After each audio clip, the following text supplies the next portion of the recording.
నమస్కారం. నా పేరు అంగూరి జిట్టనరాజు. అమెరికాలో 50 సంవత్సరాలుగా ఉంటున్నాను. ఆర్య విశ్వవిద్యాలయం ఆ పేరు వినగానే నాకు అపరిమితమైనటువంటి ఆనందం కలుగుతుంది.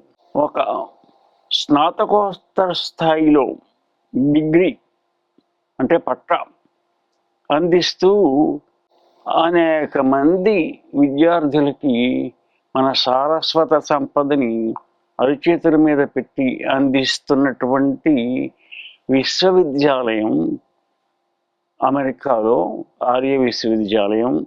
మాస్టర్స్ డిగ్రీ ఇన్ తెలుగులో చేరి దాన్ని పూర్తి చేశాను. ఈ మొత్తం డిగ్రీ అంతా కూడా ఆన్లైన్ చేత వారిని సంప్రదించి మీరు ఈ తెలుగు భాషను నేర్చుకొని ఆనందించమని కోరుతూ నాకు ఈ అవకాశాన్ని ఇచ్చిన మీ అందరికీ కూడా ధన్యవాదాలు.